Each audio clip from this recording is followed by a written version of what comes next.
So one more panel, then it's a break.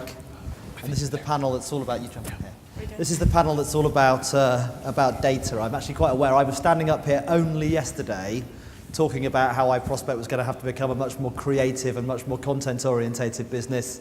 And now today, I'm hosting a panel on data.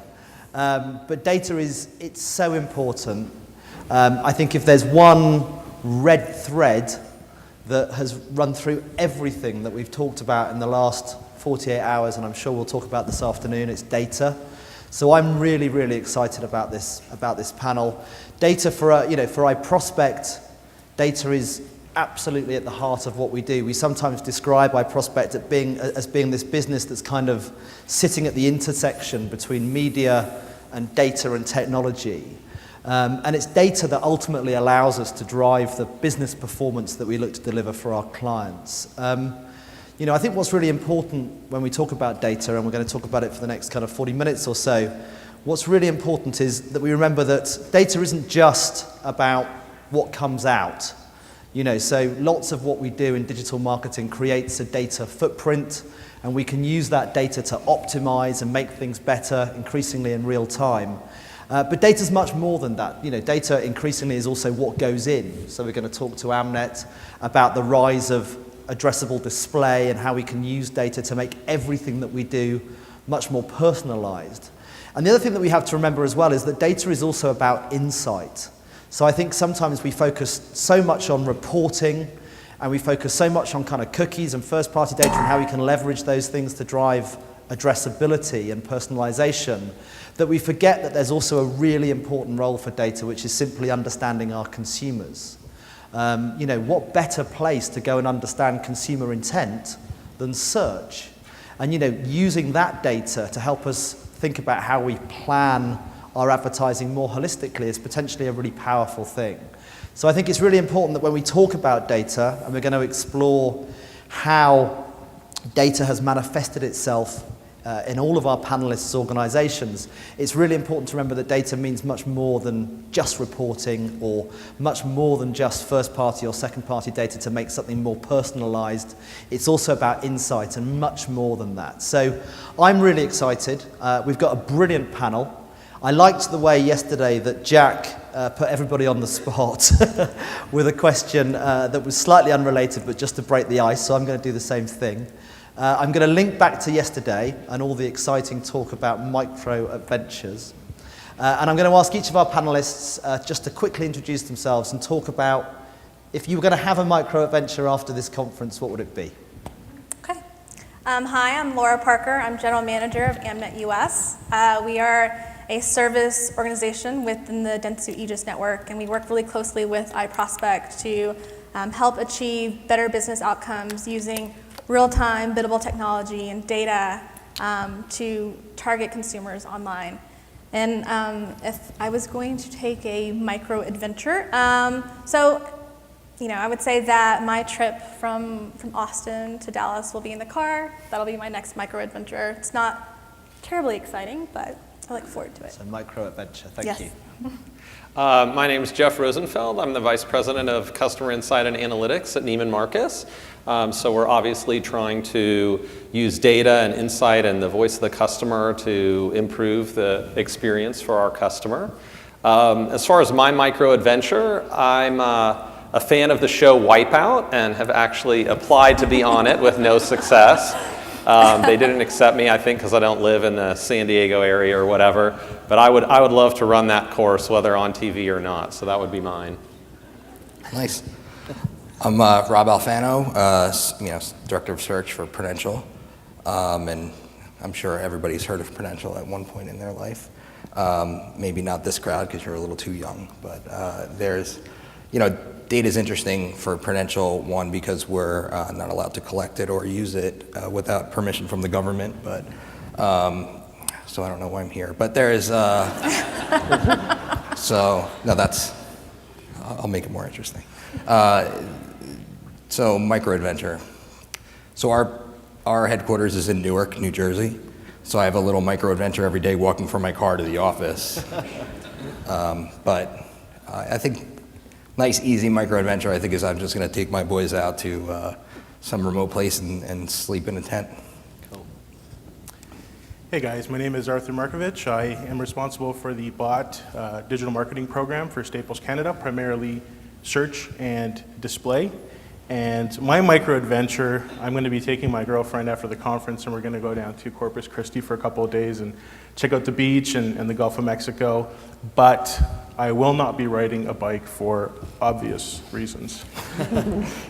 Thank you very much. And in the spirit of me answering as well, I think mine will be that moment tonight when I swear I won't get on the bus, and I get on the bus at 11 o'clock and head into downtown Austin. So right, let's start talking about data. Arthur, I'll start with you. It'd be great just to hear a little bit about your organization, your role, and how you're currently utilizing data ultimately to deliver those business outcomes that you're tasked to deliver. Definitely. So I think a lot of us know Staples. It's the world's largest office supplies company, but recently over the past few years, we've been forced to become much more than that. I think for many good reasons, people are printing less. So the need for toner and ink and paper and traditional supplies is going down. So this forces us, kind of like Radio Shack, to reinvent our business and try to understand what's next for us in terms of how we're going to grow. So the path that we're going down is to aggressively expand our online assortment of products, because we realize that businesses buy a lot more than just supplies, like traditional office supplies. So we need to be there for them when they're looking for all these new products, whether it's a mop, whether it's coffee for their break room, specialty bulbs for lighting purposes, whatever, we need to be there for them. So strategically, that's kind of where Staples is going. We're one of the largest e-commerce companies in the world, but we're definitely looking at growing and becoming even bigger from an e-commerce standpoint. So that's where we're putting our focus. Now, from a digital marketing standpoint in Canada, we're in a unique situation. I don't want to take up the entire time here, but Canada's a little behind the US and certainly behind England from an e-commerce perspective in terms of people wanting to buy online, adopting online. So I've recently taken over the digital marketing program in Canada and working with my US counterparts who are very skilled. We had to look at where the program was at and how to turn it around, and we had to use data to do that. We realized that we had next to no investment, and the investment that we did have was primarily bidding on our brand and search, and that just didn't make any sense. So we started increasing our non-brand bidding against some of the wishes of the business, because earlier results from previous managers didn't show any performance. So to make a long story short, we increased our non-brand investment. We did show results, and right now we're pulling in $5 in revenue for every dollar that we invest in non-brand, which is fantastic, and this is no brand related searches. So we've gone from really nothing to what I would consider to be really, really good e-commerce results. But based on that, we had to determine how we're gonna divvy up our budget for digital. And in 2013, the big thing that we did from a data perspective was understand where is our next dollar most effectively invested? And we looked at all of our different digital channels in the same way, analyzing them in using the same type of data. And we also did some incrementality tests with display. And what we determined was it made sense for us to take some of our display budget and put it into search, because it was giving us a better direct click-through conversion. The second thing that we're doing right now, which I think is really cool from a data perspective, is working with Kenshu, working with RevTrax, and working with iProspect for our copy and print program. And we're serving coupons to everyone searching for our copy and print services, both on the brand and the non-brand side.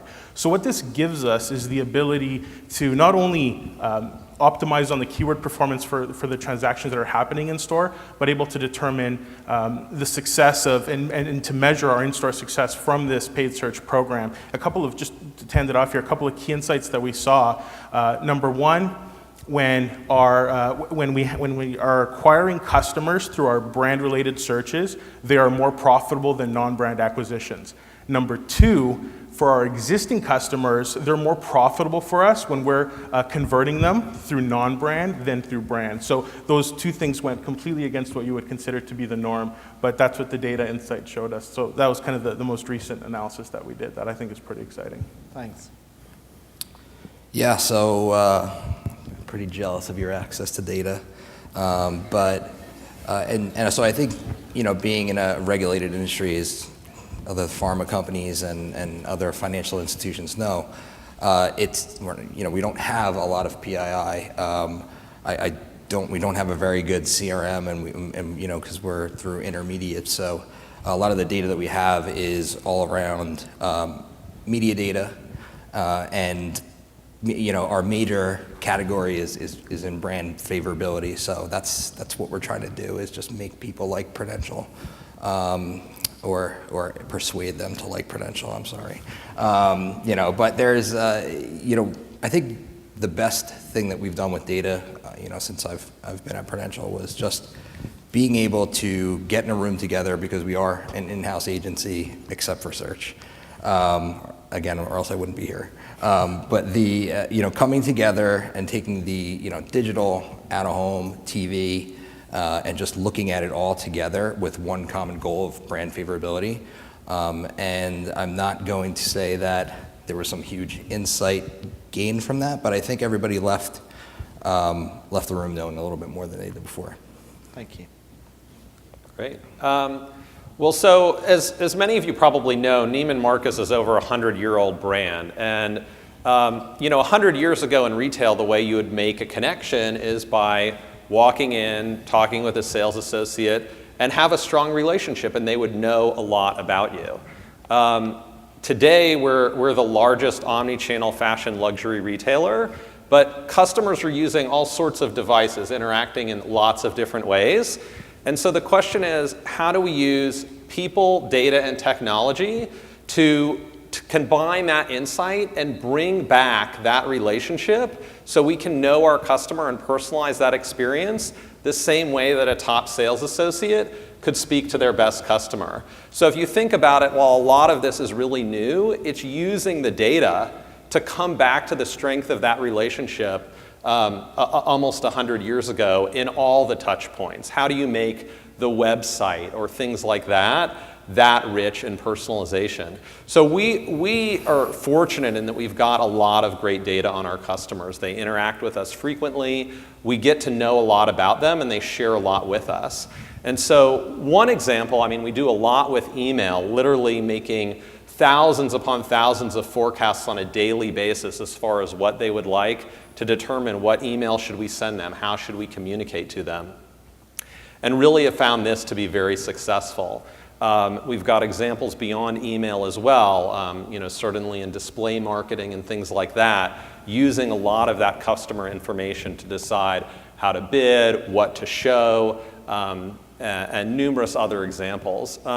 As far as just the topic of this conference, we also use that data for our media mix attribution modeling to basically say, how can you take this rich data of the path that the customer has taken and all the sources that they've interacted with up to the point of purchase, and determine what is causing what, how do those interact, what influences what, and use that to help make our spend decisions. And based on that and those insights, we've modified some of our spend and really able to increase our ROI as a result. Thank you. So we look at data from a different lens than clients.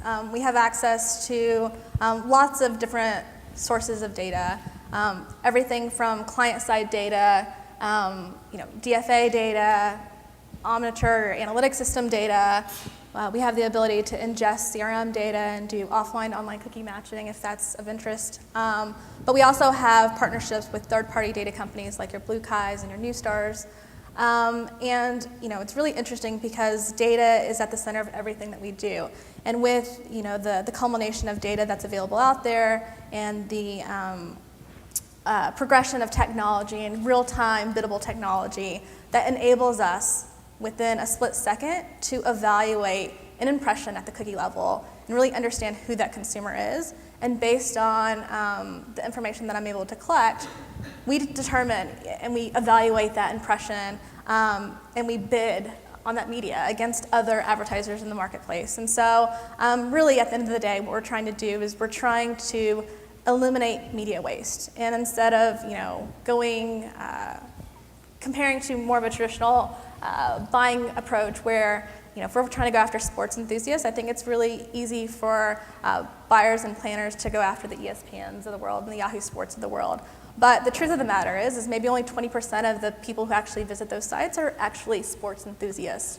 And so how do we get better and more strategic about targeting those sports enthusiasts throughout their consumer journey across devices and across publishers? And so a lot of what we do is really honing in on that target audience, reaching that sports enthusiast across multiple sites, and some of those sites aren't necessarily contextually relevant.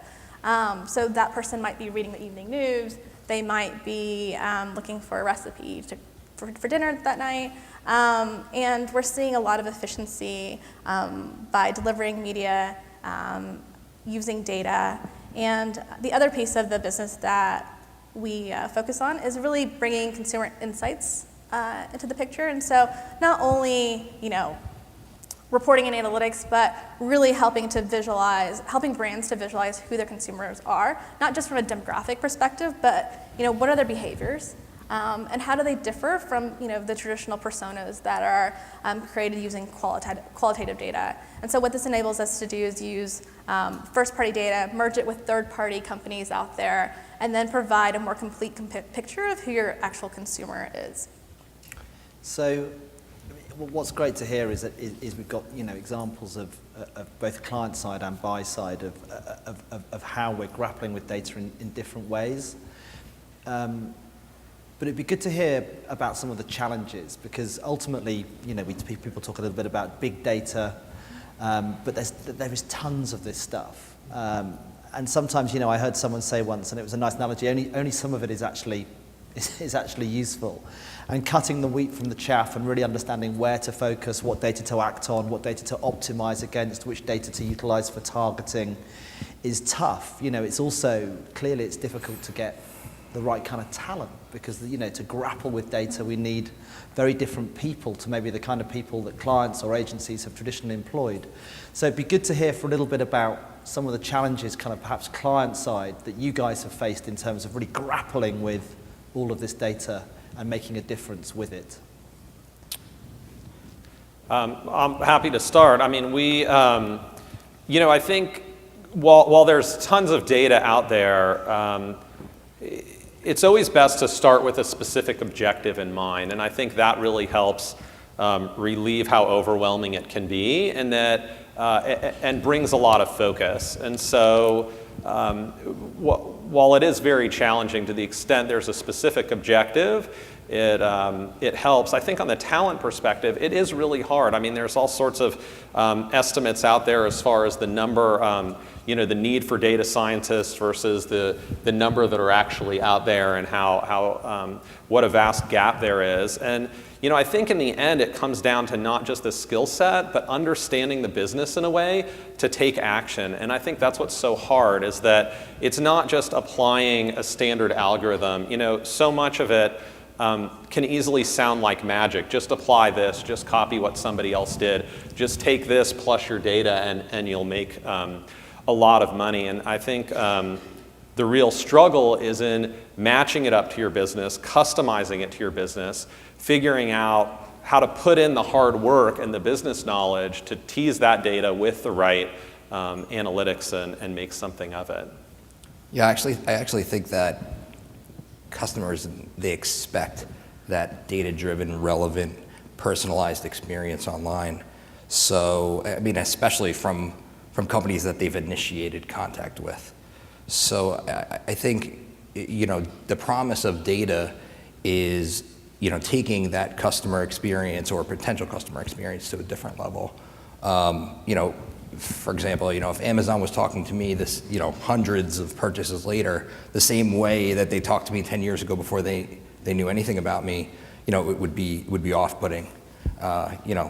Therefore, I think the conversation around data, kind of needs to get past targeting, which is, I think, where it gets stuck a lot of times, is in using data to target, and just try to provide customers with a more valuable experience, or for people that the brand either wants to know or knows already.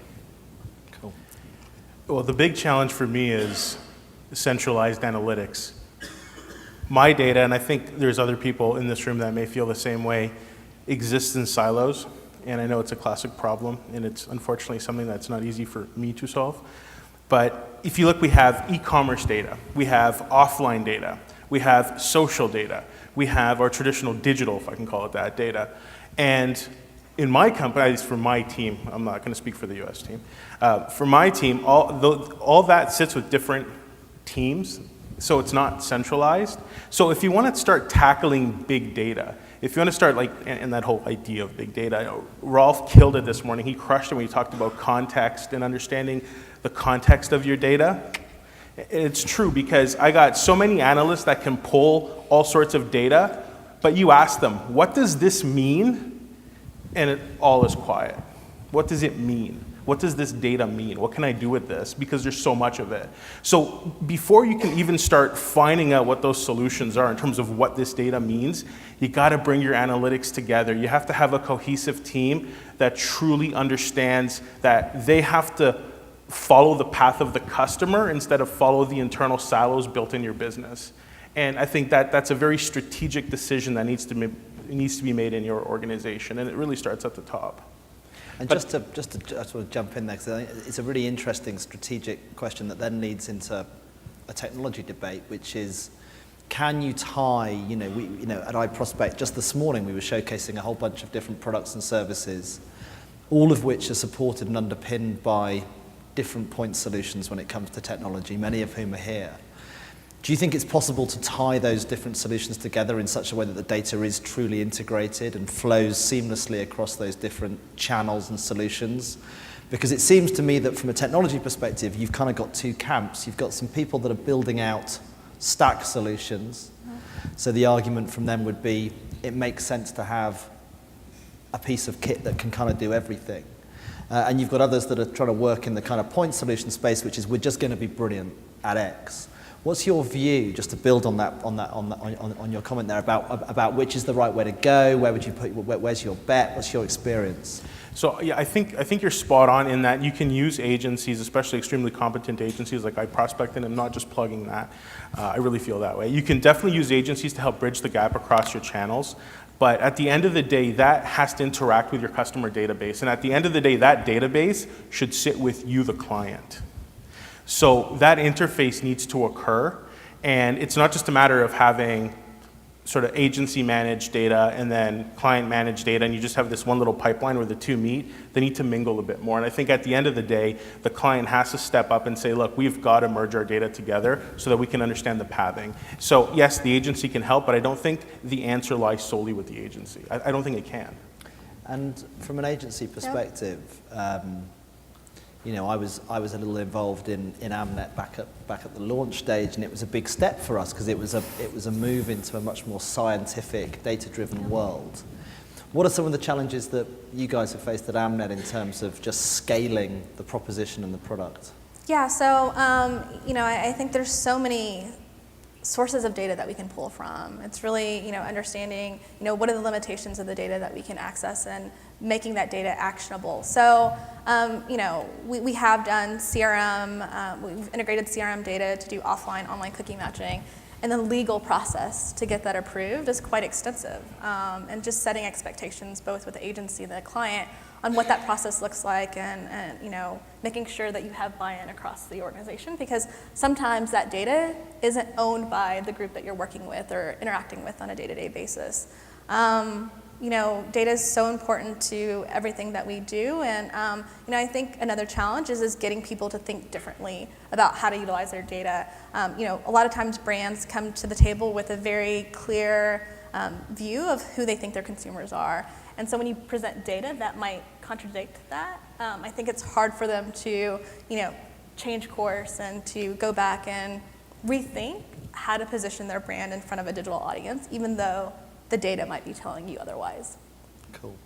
And Arthur, just to pick up on something that you said a couple of minutes ago, which was about the client's role and the agency's role, I'd be fascinated to hear a little bit from maybe our clients as to what you see the role of the agency as being, because what I find fascinating about this new ecosystem is that one of the most valuable assets in the whole ecosystem is data. Yeah. And actually, when you look at first-party, second-party, third-party data, often the most valuable data within that huge lake is the client's very own customer first-party data. So in that ecosystem, what is the role? What do you see the role of the agency as being? Well, for me, I think, just to take a quick step back, each business has its own specialization. So Staples, we specialize in selling durable goods, usually of the Chinese persuasion. For example, you sell financial products, clothing, et cetera. We need to be very good at that. That's our specialty. When you work with an agency, particularly an agency that's really good at digital, that's what they live and breathe. So they need to be better than you at that, hopefully, because that is what they do day in and day out. So the way that I see the role of the agency is they need to be the ones bringing forward the new ideas, the innovations, to continuously challenge what you're doing, the way that you're thinking about it. From a data perspective, I agree with you that the client's data is the most important data. You need to mine that data all day long as a client. That is absolutely critical. And I'm going to say something relatively controversial here, but I don't think you should ever, that type of data should never sit with the agency. I think it's great to have a good agency that's a great partner for your business, but you know that your data is your knowledge and your knowledge is your power. So if your agency walks away from you, you got to ask yourself, what am I going to lose here? What do I stand to lose here? And if you stand to lose something that you cannot easily replace, then you need to make a decision based on that. So that's my thoughts. Yeah, I think the role of the agency is really about as a fresh perspective. I think more often than not, a brand, when left to itself, will try to validate their own ideas with the data they're seeing, because that's what human beings do. And the agency can come back and say, hey, I think you're really talking about yourself too much, so we should try to think about the customer sometimes, I kind of think they're, that consultant, that fresh perspective, the friend that's going to give you the tough love. Yeah, I definitely agree with that. I mean, I think it's the perspective, but it's also, as I was mentioning on the talent side, I mean, I've never seen data that has been fully exhausted and everything mined out of it. And so applying the separate perspective to either the same data or the different lenses that each of the parties have is really where those insights come out. And then the fact that they do have a different perspective and can challenge us and push us and drive towards innovation, or the reverse. We might hear something and push them that I think is where the value gets created. I would agree. I think client-side data is probably the most underutilized data and most valuable. So I would say, I would challenge clients to be creative, to look internally, to identify new opportunities to utilize that data. And I would say that we've seen a lot of success actually in working with, I guess getting access to new types of data outside of just pure, site behavior data. We did a test where we integrated, it was a client-side DMP that had identified the most valuable consumers. And we were able to import that data, and then we activated the media against the data, and we saw tremendous results. Not quite as good as retargeting, but pretty close. And so for us, it was a really exciting find because it identified a new way to access client data that, it's free. You guys have access to it, and it works much better than going to third-party companies and paying for data separately. And do you want to, it'd be great to hear a little bit from an AMNET perspective around the points that were made. I thought it was a very good point. Client data is incredibly valuable. Yes. So what's AMNET doing to make sure that client data is secure, dealt with the appropriate reverence, if you like, not shared with other clients, those kind of things. And actually, the other point, which is, I think, a brilliant point, which is, data is never quite exhausted. There's always more you can learn. What also, my second question would be, what's AMNET doing in the space of really interrogating data to get value for clients from it? Yeah, so I would say as a company, as an entity, we have very strict policies around data sharing. We take client-side data, we look at it from a very, it's very important for that data to be separate and siloed, right? And so there's no data sharing, and there's no sharing of intelligence across like clients or clients across multiple verticals. With data, it's really interesting. For us, we're always seeking out new sources of data, right? Outside of just third-party data, we're looking at publisher relationships and building relationships with key publishers to access subscriber level data, for example. And so working with companies like, we have a relationship with The Guardian, and using their subscriber data to potentially identify luxury, affluent consumers online has been a really interesting and a different approach to utilizing data. Just before, and I think we'll dive in a little bit more around display, but I've got one more question. We had a session yesterday on real time, and I'm always intrigued by real time. So it'd be good to talk a little bit about, are you guys leveraging data in your organizations to do things in real time? And I think the second part of the question is ultimately what is real time? Because I'm not convinced it's quite as real time as sometimes I think we hope it might be. So it'd be great to hear a little bit about data and its impact in terms of your real time initiatives. Well, I think from a retargeting perspective, which is what the first thing that comes to mind, are we real time to the nanosecond? Absolutely not. Do we need to be? Probably not. But I think we're real time enough for it to behaviorally influence the response, which I think is what really matters here. In terms of the data that we're getting on our customer behavior, in terms of being able to leverage that more often for faster optimizations, which is kind of the other side of things, I think there's, at least for my program, a long way that we have to go to get there. Yeah, I mean, real time is challenging for us. They touched upon it yesterday, and one of the tactics we actually do use is having a pre-approved book of what we can say in a social environment or in any kind of real-time media, so we don't have to, wake up the head of advertising for Prudential in the middle of the night if we want to, tweet something.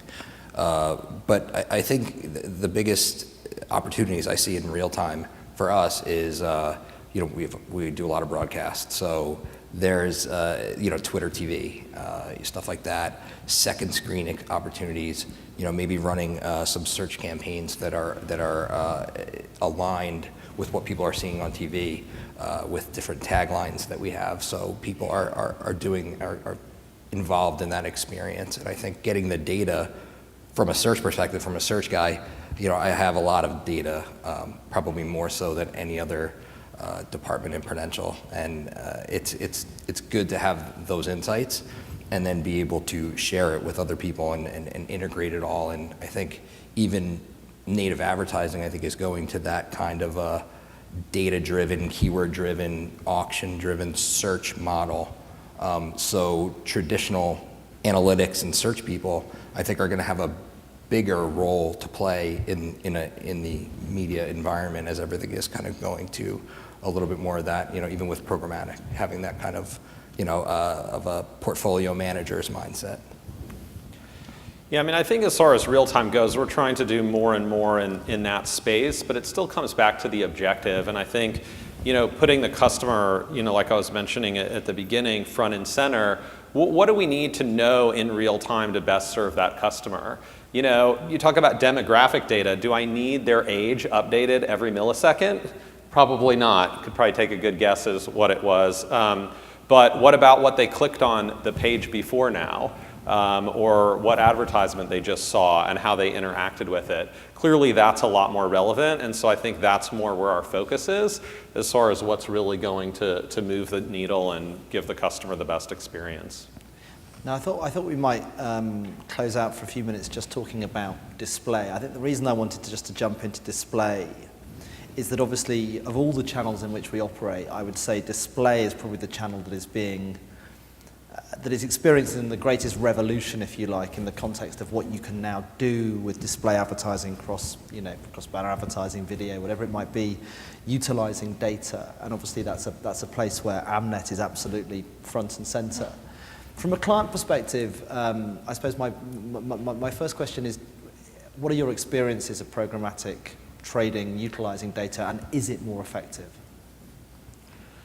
Well, for us in Canada, for Staples, I think that we're definitely getting better with the way that we can target and the way that we can drive conversion, which at the end of the day is really the role that I play in. But I think to take just a step back from there, we have to understand the customer's conversion path, which is very, very difficult to do, like to understand that whole path. Because we need to understand, for display, and I'm going to say this flat out, display to me is not a fantastic channel for driving direct click-through conversion, but that doesn't mean it doesn't have a value. It has a lot of value.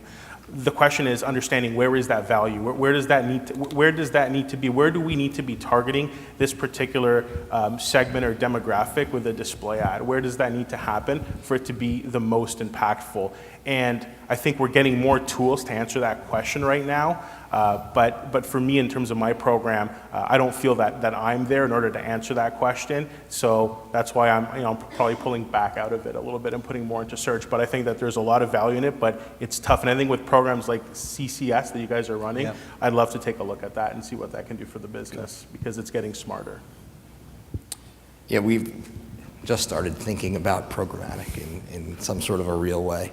I think there's a little bit of fear with brands like ours that have a healthy fear of being on the page with some content that doesn't align with really what they're thinking. But I think the programmatic, the companies and the vendors are building things that make that a little bit easier to swallow. So you're not just pulling the slot machine and just seeing what happens. It's an interesting opportunity.